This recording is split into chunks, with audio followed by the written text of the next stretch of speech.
자, 우리 이번 시간에는요, 그 전산 세무이급 이론 파트 중에서 이제 재무회계, 여기 비유동자산에 해당되죠. 투자자산.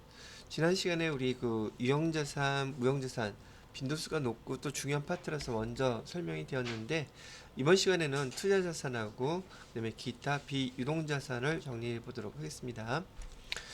자, 투자자산의 종류에는 투자 부동산, 그다음에 매도 가능 증권, 만기 보유 증권, 지분법 적용 투자증권, 장기성, 장기 대여금이라든지 장기성 이금 이런 것들이 있다고 그랬었어요.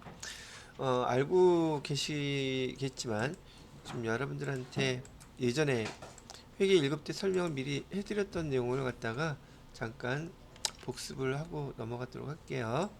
잠깐 정리해 드려야겠죠.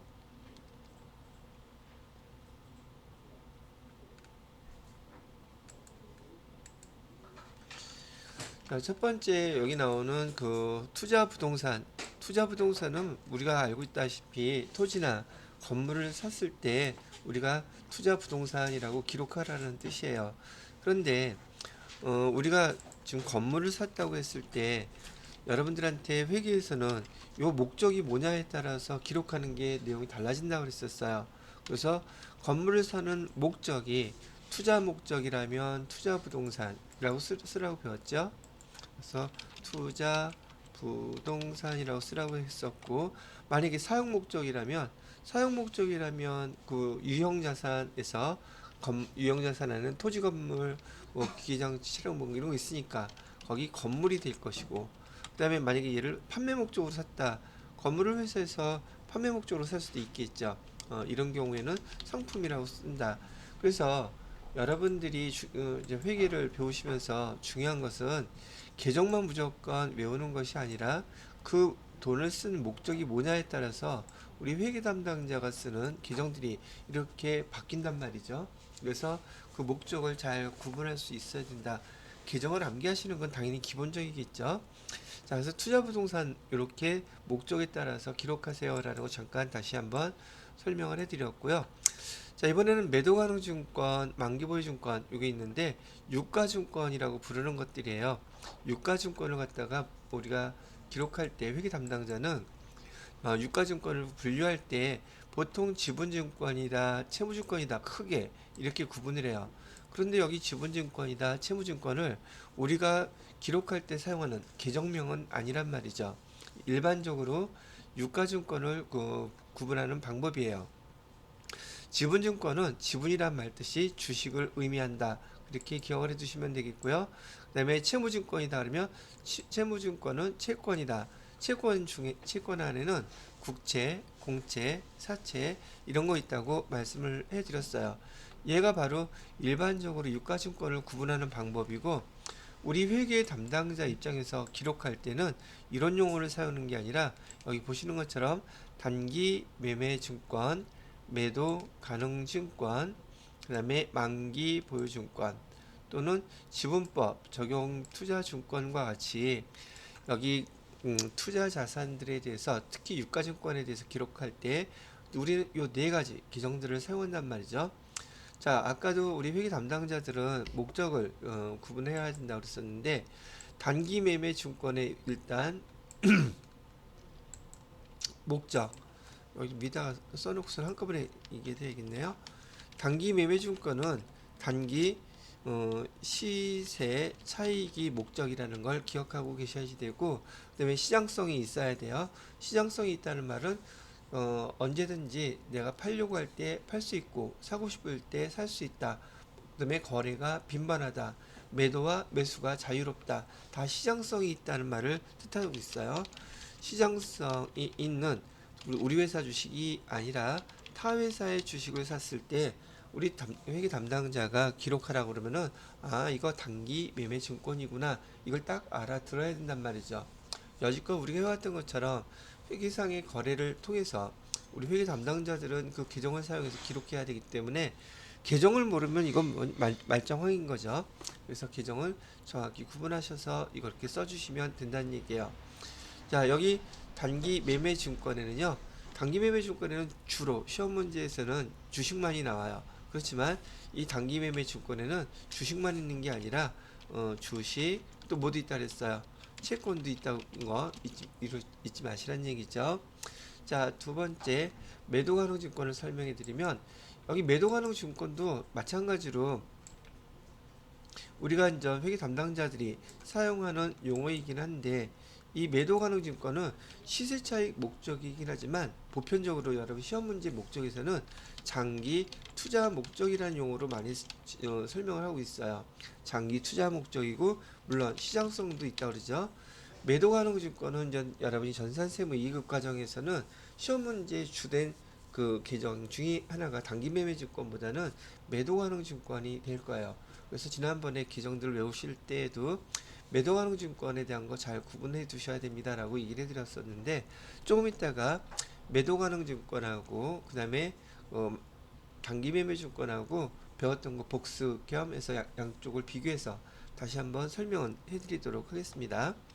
자, 그 다음에 매도 가능 증권도 있잖아요. 지금 여기는 비유동자산에 있는데 매도 가능 증권은 여러분이 그 회계 1급에서 계정 조회해 보셨는지 모르겠는데 계정을 조회하게 되면 1, 2, 3번이라고는 계정 코드번호가 1, 2, 3번이에요. 여기도 매도 가능 증권 이렇게 나와 있고 그 다음에 178번인가 여기도 매도 가능 증권 계정이 두 개가 나와 있단 말이죠. 매도 가능 증권을 여러분들이 위에 유동자산에서 단기 투자자산에서 본 적은 없을지는 모르겠는데 이 매도 가능 증권도 유동자산도 있고요. 비유동자산도 있어요. 그래서 주로는 장기 투자 목적이기 때문에 비유동자산에 해당되는 걸로 많이 시험 문제에서는 출제가 되지만 여러분들은 요 매도 가능 증권도 여기 위에 있는 거 123번이 바로 유동자산에 해당되는 거예요. 그 다음에 여기 178번 얘가 비유동자산에 해당되는 거다. 그래서 매도 가능 증권이긴 한데 얘가 장기 뭐 이런 투자 목적이다라는 말이 나오게 되면 여러분 매도 가능 증권 쓸 때 178번 비유동자산의 계정 코드 번호를 사용하셔야지 되고 그 다음에 단기 1년 이내였다면 똑같이 매도 가능 증권이라고 했을 때 코드 번호가 123번 이걸 사용해야 돼요. 여기 매도 가능 증권에도 단기 매매 증권처럼 똑같이 주식도 있고 채권도 있다는 거 이렇게 알고 계시면 될 것 같으네요. 물론 타회사 주식이에요. 자, 거기에 반해서 이제 세 번째 만기 보유 증권은 만기라는 말 뜻 자체에서 알 수 있다시피 이 만기 보유 증권에도 마찬가지로 얘는 채권을 의미하는데 이 채권에 만기 보유 증권을 조회하시면 코드 번호는 제가 지금 기억이 안 나는데 유동자산의 만기 보유 증권이 있어요. 유동자산에 그다음에 비유동자산에도 똑같이 만기 보유 증권이 이렇게 있더라. 그래서 보편적으로 만기 보유 증권은 물론 비유동자산으로서 1년 이상 갖고 있는 것을 만기까지 보유하고 있다 그랬을 때 우리가 기록하는 용어이긴 한데 주로 이제 비유동자산으로 많이 쓰이긴 하지만 만기 보유 증권도 유동자산에도 있다. 그러면 어떨 때 만기 보유 증권을 쓰느냐, 또는 어떨 때 단기 매매 증권을 쓰느냐, 어떨 때 매도 가능 증권 계정을 쓰느냐 이런 거를 얘기할 때는 아까 말씀드렸던 것처럼 목적이라 했어요. 그 목적도 언제 목적이냐면 취득할 때 목적이에요.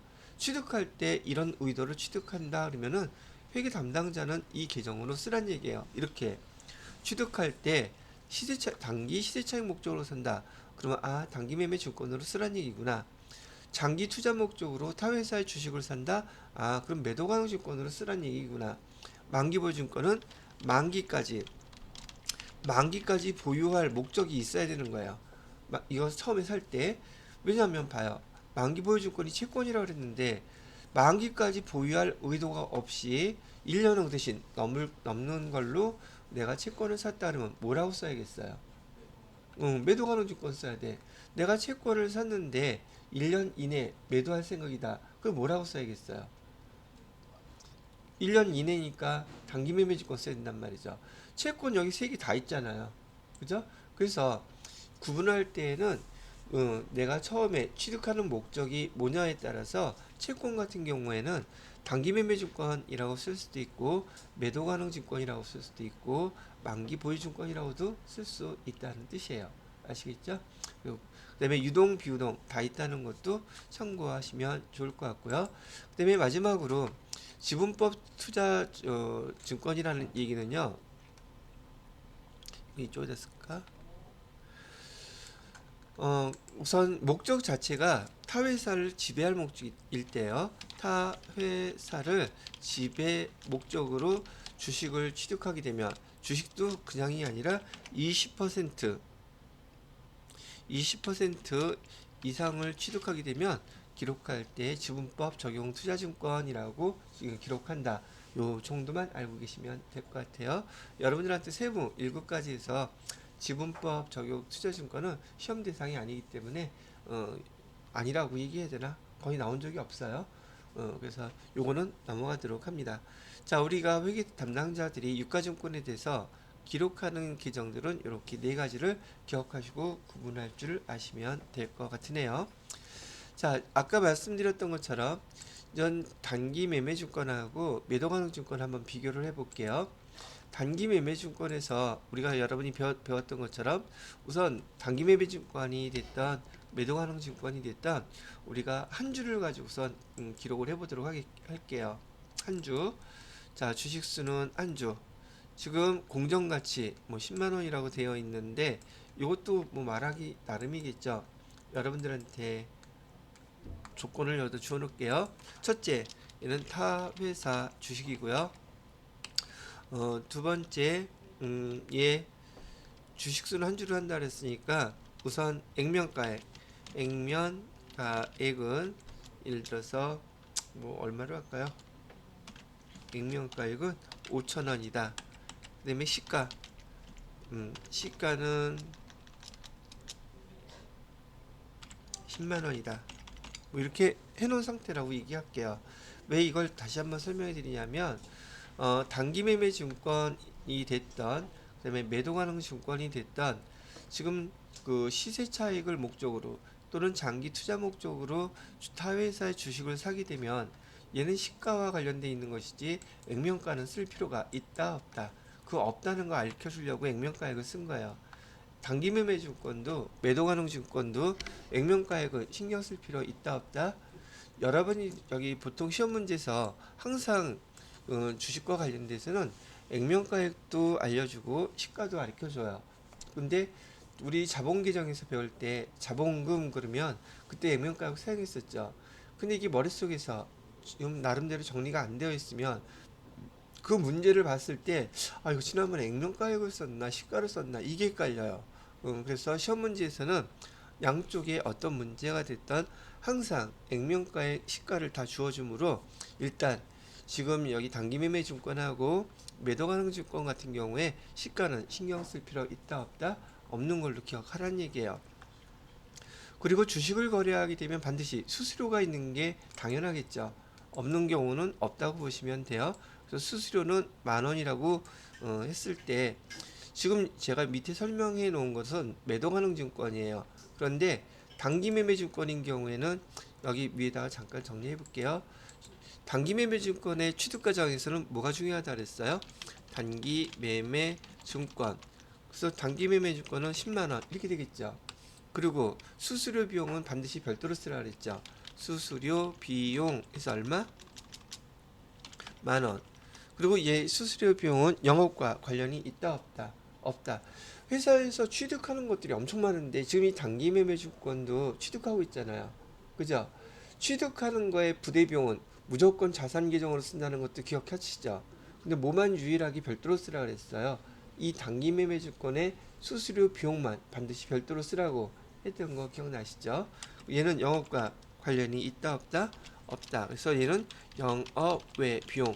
계정 코드 번호는 900번대 코드 번호 사용해서 기록하라고 여러 번 말씀을 드렸고 여러분이 회계 1급에서 시험 준비하시면서 아마 많이 보셨을 거예요. 자, 요거를 먼저 기억하시고 난 다음에 여기 매도 가능 증권을 보세요. 자, 매도 가능 증권 지금 취득하는 과정인데 취득은 똑같이 한 주를 10만 원에 취득했어요. 그리고 수수료가 발생했죠. 그런데 제가 취득하고 할 때 발생하는 부대비용 자산 기종으로 다 포함시킨다 그랬었죠. 다 포함되어 있죠. 별도로 썼어요? 포함됐어요? 그죠? 여기 단기매매증권하고 매도가능증권하고 기록하는 거 처음 취득 과정부터 벌써 다르죠? 요거 잘 기억하시란 얘기예요. 취득 과정에서 발생한 부대비용은 단기 매매증권을 제외하고서는 항상 이렇게 포함시켜서 기록을 해야 된다는 거. 두 번째, 평가를 합니다. 평가를 하게 되면 지금 12월 31일 날까지 이 주식을 갖고 있는데 지금 여기 15만 원이래요. 그럼 매도 가능 증권은 지금 우리 12월 31일 날 현재 가치를 공정 가치를 반영하기 위해서 12월 31일 날의 가격은 10만 원짜리예요. 15만 원짜리예요. 15만 원짜리래요. 그러면 재무상태표에 기록돼야 되는 규정이기 때문에 현재 12월 31일에 가치를 기록해줘야지 일정 시점에 값어치를 제대로 나타낼 수 있겠죠. 그럼 얼마만 더 기록해주면 되겠어요? 15만 원이라고 했으니 취득했을 때 11만 원이라고 했고, 그럼 나머지 차액인 4만 원만 이렇게 기록해주게 되면 15만 원짜리를 딱 만들어놨죠. 자, 그리고 대변에다가 뭐라고 썼어요? 매도 가능 증권 평가 이익이라고 썼죠. 근데 여러분들한테 세무 2급에서 이 계정이 그렇게 중요하다고 제가 많이 얘기했던 거예요. 왜? 얘는 지금 이익이라고 썼다고 해서 얘가 손익 계정이 아니죠. 얘는 어디 계정이에요? 자본 계정이라는 거 잊어버리면 안 된다고요. 자본 계정이 어디 속해 있었어요? 기타, 포괄, 손익, 누계 이 계정에 속해 있는 거죠. 그죠? 얘를 갖다가 모르게 되면 맨 마지막 처분 가정했을 때 회계 처리가 왜 그렇게 돼야 되는지 그게 무지 이해가 안 간단 말이에요. 자본 계정이라는 거 기억해 두시고요. 자, 이번엔 처분을 합니다. 자, 처분을 할 때 20만 원이래요. 20만 원에 처분했대요. 그러면 현금으로 20만 원 받았다고 가정하고요. 그 다음에 매도강증권은 우리가 얼마짜리 파는 거예요? 15만 원짜리 파는 거죠. 기말에 평가된 것이 우리 가격이라는 거 여러 번 얘기해 드렸었죠. 자, 매도가능증권은 15만 원 이렇게 뺐어요. 근데 단기매매증권인 경우라면 우리가 받은 현금 20만 원과 매도가능증권 15만 원 차이 5만 원을 매도가능증권 평가 이익 그래서 쓸 텐데 여기 매도가능증권은 단기매매증권하고 다르게 앞에 거래소 평가에서 먼저 매도가능증권 평가 이익이라고 이 자본 계정을 써놨으면 반드시 얘를 갖다가 없애줘야지 돼요. 반드시. 그래서 얘를 갖다가 매도할 때 이렇게 대변으로 상기시켜서 먼저 없애주라고 얘기했었어요. 그러면 차변과 대변의 합계금액 차이가 생기죠. 그게 바로 매도가능증권에서의 매도가능증권 처분 이익이 된다는 말입니다. 됐어요? 그래서 매도가능증권 처분이 9만원 이렇게 써야 된다는 말이에요. 바로 요것 때문에 여러분이 시험 문제 나오게 되면 많이 헷갈리고 어렵다고 그러고 틀리고 그러는 거예요. 자본 계정은 반드시 반대 계정이 있을 때 이렇게 상기처리해서 먼저 없애주고 그 다음에 매도가능증권 처분 이익이 됐던 매도가능증권 처분 손실이 됐던 기록하셔야 된다는 얘기예요. 또 한 가지 이 매도가능증권 처분 이익 처분 손실 얘도 마찬가지로 얘는 단기 손익 계정이에요. 단기 손익 계정은 없어져 버리죠. 기말 연말이 되면은 다 소멸시키잖아요. 없는데 매도가능증권 평가이익은 기말이 되면 없어져요, 안 없어져요? 안 없어져요. 그러면 매도가능증권 팔아버렸는데 얘는 계속 영원히 계속 이월될 거 아니에요. 그렇게 하지 않기 위해서 반드시 앞에 전년도에 또는 먼저 번 거래에 매도가능증권 평가 이익이나 평가 손실이 있으면 걔부터 반드시 없애야 돼요. 없애놓고 차변 대변의 합계 금액을 구분하시면 된다는 얘기죠. 자, 하나 더 얘기해 볼까요? 처음에 우리 매도가능증권 살 때 얼마 주고 샀어요? 11만 원 주고 샀죠? 그죠? 팔 때 지금 얼마예요? 얼마 차이 나요? 딱 9만 원 차이 나죠. 이렇게 기록하라는 것도 기억을 해 두시기 바랍니다. 자, 이렇게 해서 우선 매도가능증권 매도가능증권하고 단기매매증권을 비교해서 한번 설명을 해 드렸어요. 잘 기억하시.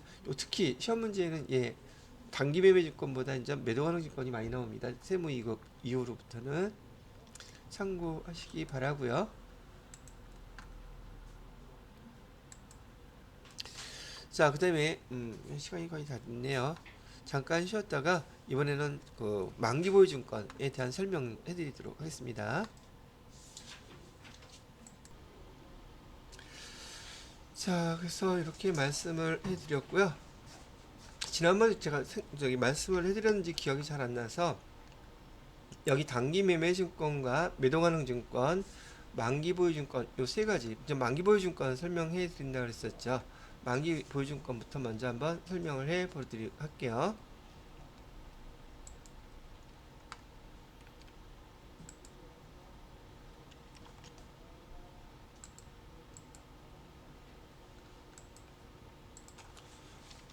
자, 우리 회계 담당자가 만기 보유 증권이라고 기록하는 것은 언제 기록하느냐면 그 목적이 이 채권을 갖다가 만기까지 보유할 목적이 있을 때요. 보유할 목적이라고 했으니까 보유할 능력도 있고요. 그런 의도도 갖고 있을 때 처음에 취득하면서 만기 보유 증권 이렇게 기록을 하라는 뜻이랍니다. 자, 그래서 여기 만기보유증권에 대한 세무 2급에서 여러분이 이것도 알아둘 필요가 있겠다 싶은 설명을 해드려 보도록 할게요. 보통 그 채권 같은 거 있잖아요.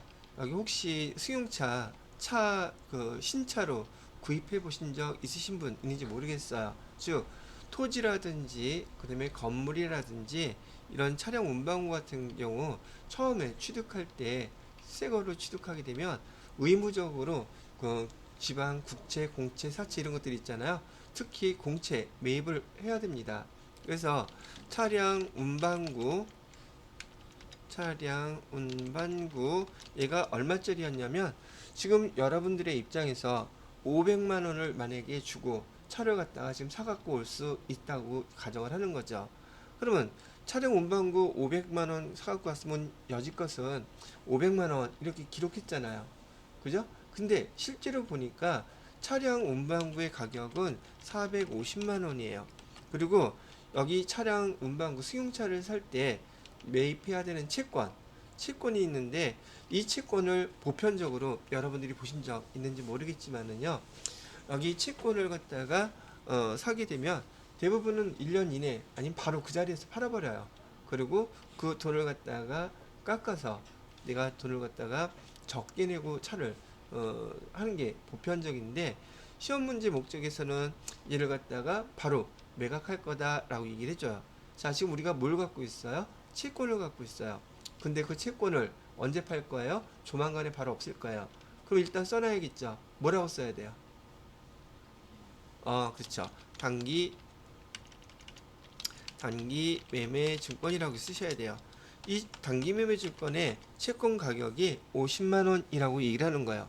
근데 제가 직장 다녔을 때는 이런 차량 운반구 살 때 같이 취득해야 되는 채권을 갖다가 보편적으로는 만기까지 그냥 갖고 있어요. 보통 그 만기는 한 5년 정도 보편적으로 되거든요. 그러면 뭐라고 써야 되겠어요? 그럴 경우라면 만기 보유증권이라고 써야겠죠. 근데 그 의도에 따라서 기록한다고 했었죠. 그래서 지금 의도는 조만간에 팔 거기 때문에 여기 단기매매증권이라고 해서 50만원 이렇게 썼어요. 자, 그리고 대변에 여러분들이 바로 현금 주고 다 샀다고 가정을 합시다. 현금은 얼마를 주었겠습니까? 500만원 주었죠. 자, 여기서도 실제로 여러분들 저기 수용차 처음 사셨던 분들 채권 본 적 있어요? 없어요? 진환씨 채권 본 적 있어요? 그거 어디 갔어? 저기 수정씨는 차 새거 샀을 때 채권 본 적 있어요? 그거 어디 갔냐고. 이거 여기 취득가액의 6%인가 그래요. 되게 가격이 좀 세요. 근데 그걸 더 보편적으로 어디로 가냐면 딜러들이 그걸 갖다가 개인들은 잘 모른다는 걸 알아요. 그래서 그 50만 원짜리 지금 이거 있죠? 몇 년 후에 50만 원이라는 얘기예요. 5년 후에 각 50만 원을 내가 받을 수 있는 채권이에요. 근데 이 채권을 갖다가 바로 지금 할인을 해서 팔면 얼마가 나온다고 가정을 하냐면 45만 원이 나온다고 가정을 해보세요. 그러면 내가 차량 운반구 450만 원짜리에다가 이 채권을 갖고 있는데 얘 지금 팔아버리면 45만 원 나오죠. 그죠? 그럼 나는 500만 원에서 45만 원 바로 줘버리니까 5만 원 뭐죠? 45만 원이라고 얘기를 하면 현재 가치 여기다가 현재 가치로 팔면 45만 원은 주겠대요. 그럼 난 이거 필요 없으니까 그냥 바로 팔아서 나 이 45만 원 깎아주세요. 그러면 난 얼마만 내면 돼? 455만 원만 내면 이 차 살 수 있는 거죠. 그런데 이걸 딜러들이 뭐 좋은 분들은 아니겠죠. 아니지. 좋은 분이라고 해야 되나? 요 금액을 채권을 갖다가 자기네들이 그냥 매각해요.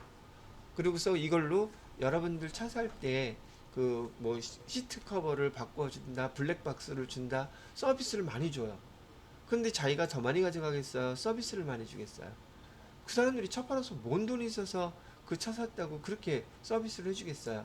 그 서비스가 아니에요. 여러분들의 그 채권을 갖다가 매각해서 그 차액으로 그거 해주고 나머지는 자기가 갖는 거예요.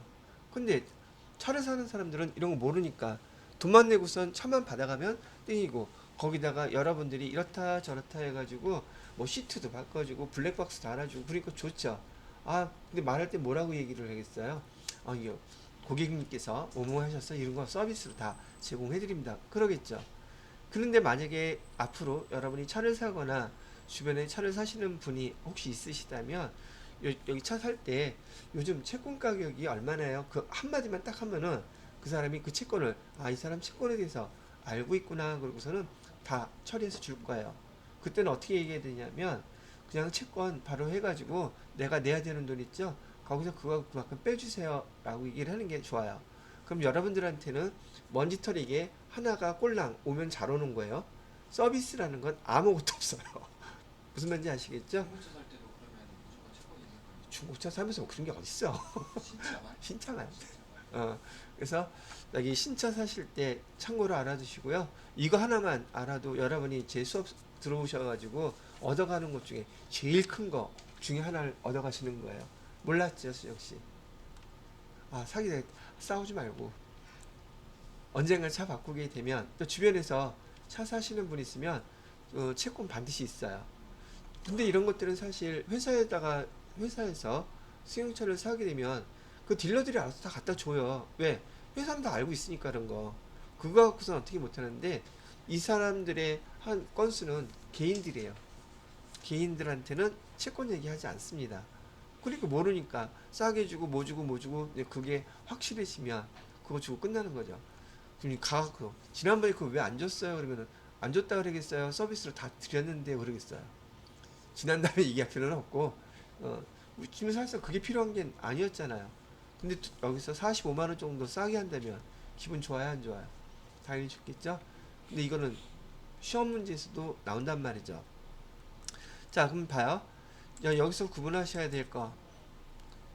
지금 단기 매매 증권이라고 해서 50만 원이라고 기록해야 될까? 45만 원이라고 기록해야 될까? 다시 이거 지금 우리 회계 처리한 거잖아요. 그죠? 단기 매매 증권으로 50만 원을 기록해야 되겠어요? 현재 가치로 45만 원이라고 기록해야 되겠어요? 45만 원? 얘는 5년 후의 금액이잖아요.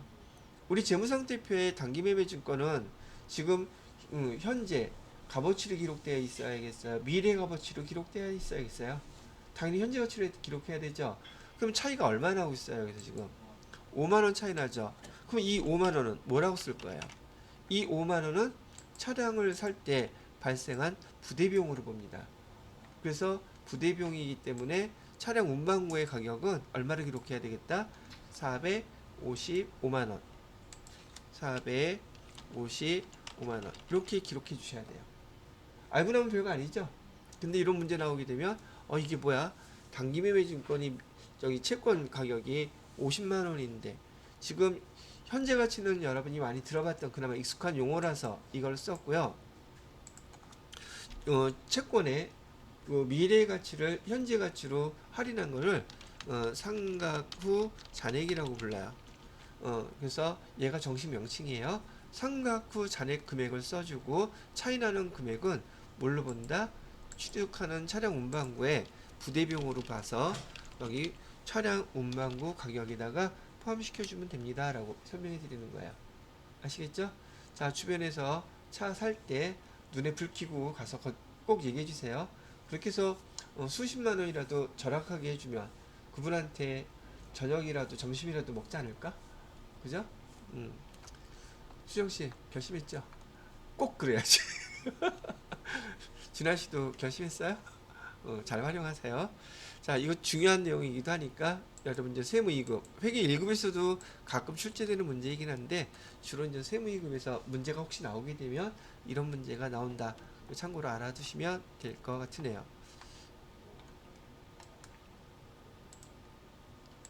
자, 요거 캡처 해놓고요. 그 다음에 자, 이번에는 여러분들한테 이론적인 내용이긴 한데요.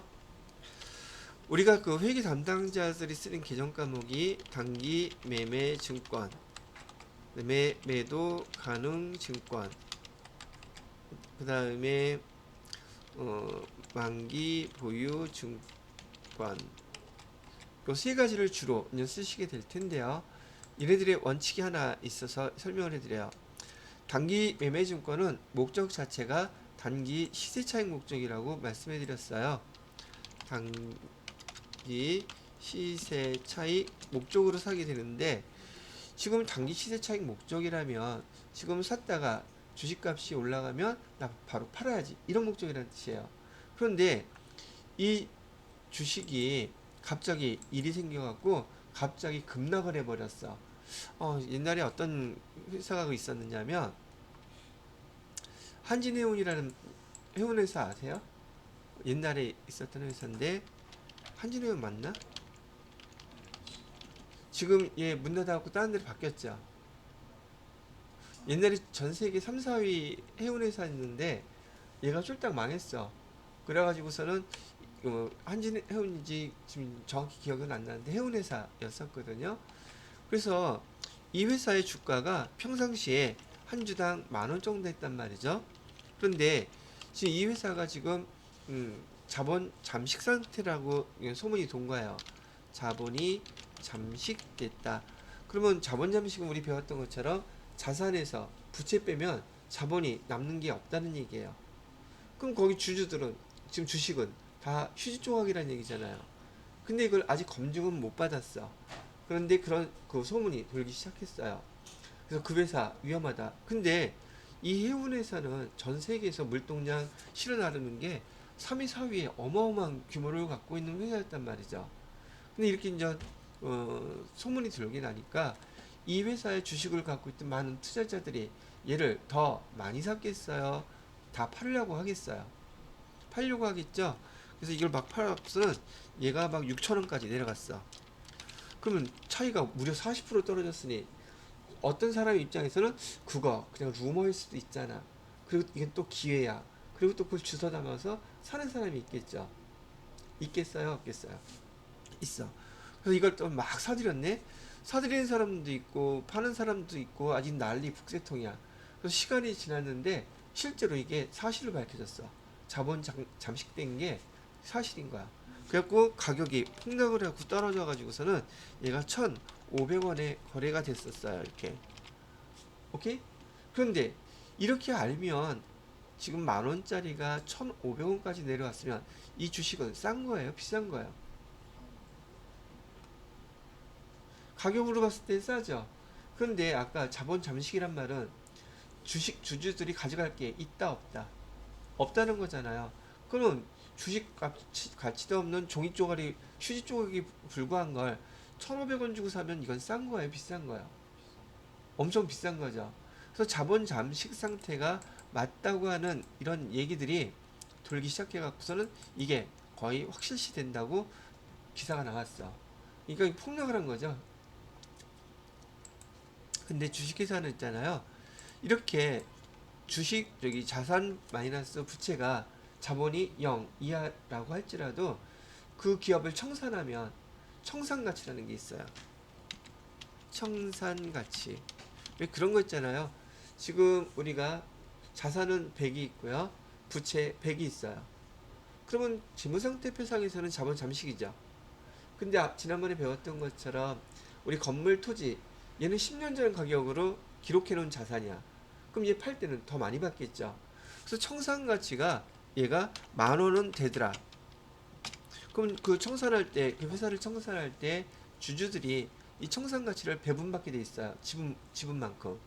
그러면 청산 가치가 10,000원이라면 지금 여기 자본은 잠식 상태에 있지만 나중에 이 회사 정리하고 나서 한 주당 10,000원씩을 받을 수 있다면 얘는 지금 싼 거예요? 비싼 거예요? 내가 10,000원 받을 수 있는데 지금 1,500원에 살 수 있는 거야. 그래서 또 이걸 갖다가 사람들이 불이 나게 막 사들이기 시작해가지고 얘가 13,000원까지 갔어. 다시. 그리고 이제 일단 이 회사는 지금 자본 잠식 상태이기 때문에 금융감독에서 증권거래소에 거래하는 여기 주식을 갖다가 거래 정지를 시키려고 그래요. 왜? 지금 불량한 회사가 됐으니까 퇴출시키려고. 그런데 거기 증권거래소에서 주식을 막 거래시킬 때 일주인가? 일주일 동안 거래 정리 시간을 줘요. 그리고 지금 우리나라에서 주식이 올라가고 내려가고 하는 그 등락률 상한가 30%고요. 하한가 30%예요. 그럼 하루에 변동폭이 몇 %까지 될 수 있다는 얘기예요. 60%까지 움직일 수 있다는 얘기죠. 그런데 요거 정리매매 기간에는 이 퍼센테이지가 없어져요. 이걸 정리매매 기간이라고 하는 거예요. 그럼 우리가 알고 있기로는 정리매매 기간에 사람들이 이거 팔고 난리가 났을 텐데 다 팔으려고. 아, 이거 사는 사람들은 또 뭐야? 그래서 이 가격이 막 6,000원, 7,000원, 4,000원, 12,000원 막 올라갔다 내려갔다 하는 거예요. 하루에도 몇백 퍼센트 왔다 갔다 하는 거야. 엄청난 투기 수요가 몰린단 말이죠. 그래서 청산 가치를 따지는 사람들은 이것도 확실한 건 아니고요. 소문이었었어. 그래서 정리매매 기간에 얘가 막 12,000원, 13,000원 첫날에 막 가다가 시간이 지나갈수록 등등등 또 다시 내려가겠죠. 아니 주식이 이렇게 하나밖에 없는 것도 아닌데 왜 이렇게 위험한 주식을 하나 우리 같은 평범한 사람은 생각할 수 있잖아요. 근데 여기서도 시세 차익이 어마어마하게 나는 거야. 거기다가 상한선, 하한선이 없으니까 하루에 400%, 500%가 올랐다 내렸다 막 난리가 났단 말이죠. 그러다가 맨 마지막 정리매매 마지막 날에 된 금액이 100원이었어요. 그럼 100원은 싸요? 비싸요? 비싸요. 그래도 비싼 거죠? 그랬더니 사람들이 주식하는 사람들 못된 사람들 많아. 뭐 주식만 그런 건 아니겠지만. 자, 10원에 나한테 100만 주를 팔면 내가 사겠다. 뭐 10원은 싸요? 비싸요? 그죠? 알면 당연히 안 하겠지. 10원에 100만 주 그러면은 1,000만 원이에요. 1,000만 원 갖고서는 100만 주 샀다면 얘가 얼마짜리였는데 얼마 전까지 10,000원짜리였는데 어마어마한 주주가 될 수 있다는 얘기죠. 자, 그런데 이런 상황이 벌어졌던 상황에서 지금 어떤 사람이 회사 조그만 중소기업을 운영하는 사장님인데 나는 그래도 이 한진해운 해운 회사가 규모가 세계 글로벌로 3, 4위 하는 이런 규모가 큰 회사인데 정부에서 가만히 있을 리가 없다 라고 생각하고 외국에 출장 가면서 1,000만 원어치를 주식을 사놓고 갔어요. 그럼 갔다 오면 뭐라도 정리가 돼 있지 않을까 라고 해서 1,000만 원어치 사놓고 담당하는 회계 담당 직원한테는 이거 여기 조만간에 조정되고 나서 다시 오를 거야. 그래서 예를 들어서 6,000원에 샀다고 가정을 하겠습니다. 6,000원에 1,000만 원어치를 사가지고 그 다음에 놔두라고 하고서는 출장 갔다가 왔어요. 출장 갔다 왔더니 휴지 조각이 됐어요. 아니면 100원 됐다고 가정을 해볼게요. 100원 됐어요. 그러면 이 사장님의 목적은 뭐였었어요? 단기 시세 차익 목적을 노리고 1,000만 원어치 샀던 거죠. 오케이? 1,000만 원어치 샀는데 지금 그래서 회계 담당자는 사장님의 말대로 기록할 때 단기 매매증권 이렇게 기록해놨어요. 근데 얘 100원 됐대. 그럼 얘는 1년 안에 회복 가능성이 있다고 보여요? 없다고 보여요? 없다고 보이죠? 그럴 때 기업회계 기준에서는 이런 상황일 때는 반드시 단기 매매 증권이라고 기록해 놨던 것을 반드시 매도 가능 증권이라고 고쳐서 꼭 써놓으세요 라고 해놨어요. 이해됐어? 그런데 처음에 내가 살 때 장기 투자 목적으로 여기 타 회사 주식을 사가지고 기록할 때 매도 가능 증권이라고 기록해놨거든요. 아 근데 마음이 바뀌었어. 조만간에 팔아버려야지. 그러면 이 매도 가능 증권이라고 썼던 계정을 여기 단기 매매 증권이라고 이렇게 바꿔서 쓸 수 있을까 없을까? 얘는 안 돼요. 바꿔 쓸 수 없고 그냥 매도 가능 증권에서 팔아야지 돼요. 아시겠죠?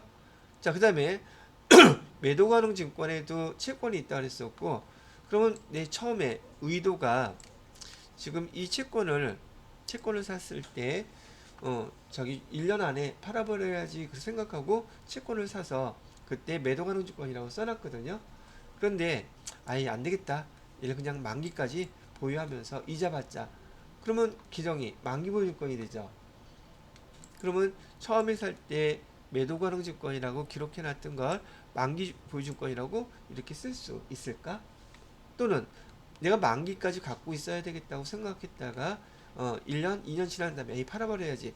그래서 얘를 매도 가능 증권으로 또 이렇게 바꿔 쓸 수 있을까? 요게 시험 문제라는 얘기죠.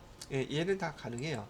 그런데 이렇게 바꿔 쓰기 전에 반드시 그날까지 규정을 바꿔 쓰는 날 있죠. 그 날까지 공정가치로 평가한 다음에 정확하게 반영하라고 되어 있어요. 공정가치로 평가 후 그다음에 이렇게 바꿔 쓸 수 있다.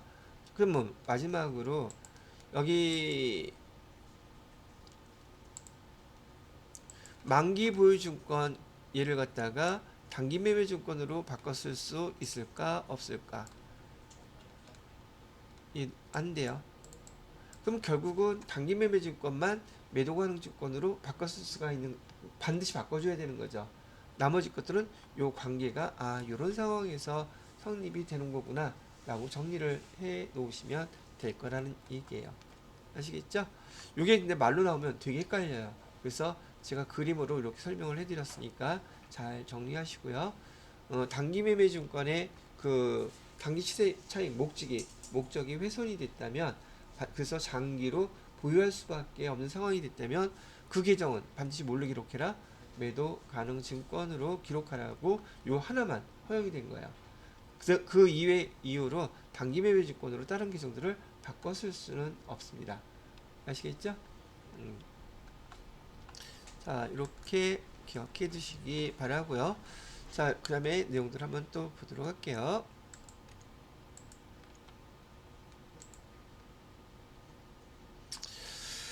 자, 여기 매도 가능 증권 평가이익 다시 한번 받으세요. 자, 그래서 투자 자산에 대해서는 제가 설명해 드릴 거 다 말씀을 해 드린 것 같고요. 지금 이번에는 기타 비유동 자산. 기타 비유동 자산은요, 우리 앞에서 여러분이 배우셨던 것처럼 비유동 자산에 첫 번째 뭐여 있었어요? 투자 자산이 있었죠. 두 번째는요, 유형 자산. 세 번째는 무형 자산. 네 번째가 기타. 원래 이렇게 돼 있었던 건데 지금 얘네들 네 개가 다 그 기타가 아니 비유동 자산이죠. 비유동 자산의 기타 항목이라는 뜻이에요. 즉 기타 비유동 자산은 언제 기록하는 것이냐면 기본적으로 당연히 비유동 자산이어야 되겠죠. 비유동 자산에 속하는 것이다. 그런데 비유동 자산 중에서 투자 자산에 속하지도 않고 유형 자산에 속하지도 않고 무형 자산에도 속하지 않으면 그러면 기타다 이렇게 얘기를 한 거예요. 예를 들어서 지금 대표적으로 나와 있는 게 임차 보증금이에요. 자, 한번 보세요. 여러분이 판단하시기에 임차 보증금은 보증권이 아니라 임차 보증금은 보통 우리가 건물을 빌리고 건물주한테 내는 보증금이죠. 얘 1년마다 갱신해요. 1년은 다 넘어요. 보편적으로 1년은 넘죠. 그러면 유동자산이겠어요? 비유동자산이겠어요? 당연히 비유동자산이죠. 그죠? 근데 이 임차 보증금이 투자 자산인가요? 투자 목적이에요, 얘가 지금? 아니에요? 그럼 유형 자산인가요? 아니죠? 무형 자산인가요? 아니죠? 그럼 얘가 들어갈 자리는 이 세 개가 아니니 어디 들어가야 돼요? 기타 비유동 자산에 들어가 된다. 얘는 여기 들어가는 규정들은 그런 뜻을 갖고 있어요. 자, 이번에는 외상매출금 하나 해볼게요. 외상매출금. 외상매출금은 보통 우리가 1년 이내 회수하는 것이 목표죠. 그래서 이 외상매출금은 어디 있었어요? 유동자산에 매출채권에 있었죠. 근데 이 거래처가 지금 코로나 때문에 더 이상 돈을 갚을 능력이 안 된대. 그래서 1년 후에 내가 지급을 하겠다고 그 우리 회사 대표하고 얘기를 했대요. 그래도 1년 후에 받을 건데도 외상매출금 여기 그대로 놔둬야 될까?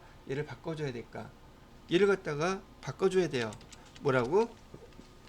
얘는 외상매출금이 이제는 유동자산이 아니라 장기 외상매출금이라고 비동자산으로 바꿔줘야 된단 말이죠. 이해되셨습니까?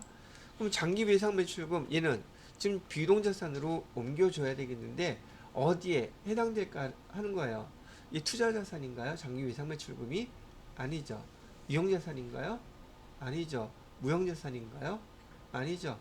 그래서 장기 외상매출금도 여기 기타 비유동자산에 들어가는 것이고 제가 외상매출금이라고 했지만 받을어음도 마찬가지예요. 장기 받을어음 얘도 마찬가지로 어디 들어가는 거겠어요? 기타 비유동자산에 들어가는 것이고 우리 이렇게 일상적인 상거래 상품이나 제품을 판매하고 못 받은 것들을 이렇게 기록하는데 그 이외의 것을 못 받게 됐을 때 뭐라고 쓰게 됐었어요? 미수금이라고 쓰게 있죠. 이 미수금도 1년 이내 못 받는다 그러면 장기 미수금에 해당되죠.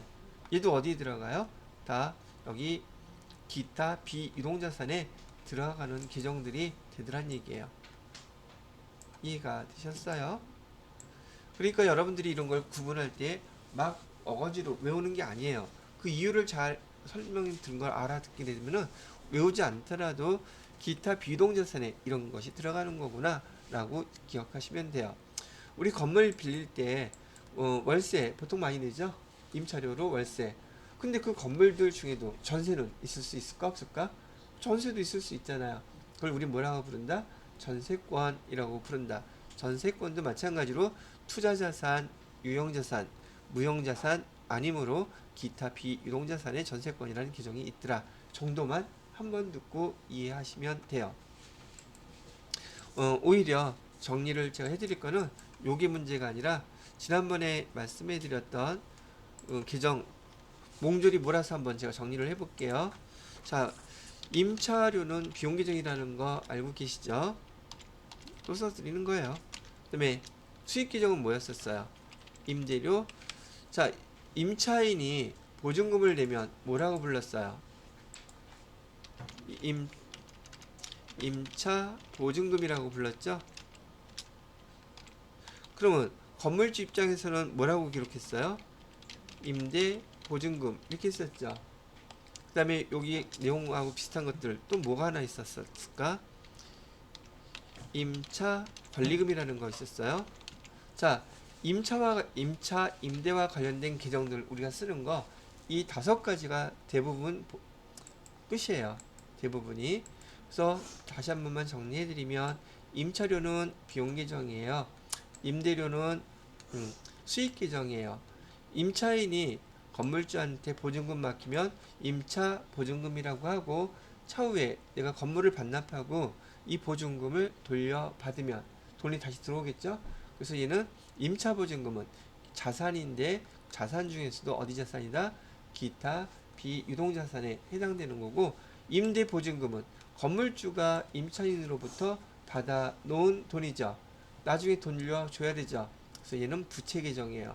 계정들 구분하라는 얘기예요. 마지막으로 임차 권리금은 권리금 영업권하고 똑같다 그랬죠. 임차한 건물에 세입자가 장사하다가 다른 사람이 넘겨달라 그래서 권리금을 받고 넘겨주면 그걸 임차 권리금이라고 하고 임차 권리금은 무형자산입니다. 영어권하고 똑같은 거라고 보시면 돼요. 무형자산. 그래서 계정들 임차료, 임대료와 관련된 거 5가지만 잘 구분을 하시라고 설명을 해드렸습니다. 자, 이렇게 정리해드리고요. 이제 교재를 같이 한번 보고 마무리 짓도록 하겠습니다.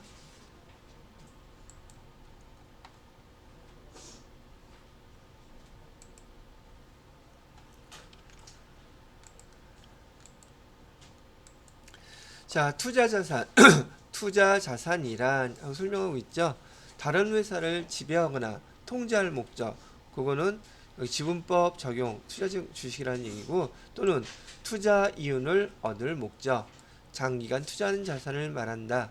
유형자산과 다른 점은 기업의 고유, 사업 목적을 위한 것이 아니라는 것이다.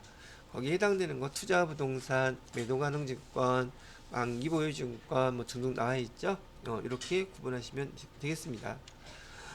유가증권에 대한 설명은 제가 조금 전에 다 해드렸고요. 유가증권의 분류 요 4가지 나와 있죠. 지분증권이다, 채무증권이다. 특히 요거는 잘 구분해서 써놓으세요. 단기매매증권에도 지분증권, 채무증권 다 있다. 매도가능증권도 지분증권, 채무증권 다 있다. 요 별표 하나 정도 해놓고 구분할 줄 아셔야지 돼요. 자, 그래서 여기에 해당되는 만기보유증권, 만기까지 보유할 적극적인 의도와 능력이 있는 경우 취득 시에 만기보유증권 이렇게 쓰라는 얘기예요. 단기매매증권과 매도가능증권, 자, 여기 2가지 설명 나와 있는 것도 읽어보시면 되겠고요. 지분법 적용 투자증권은 그냥 한번 읽어보고 넘어가세요. 설명을 해드렸으니까. 시험 문제는 거의 출제되지는 않아요.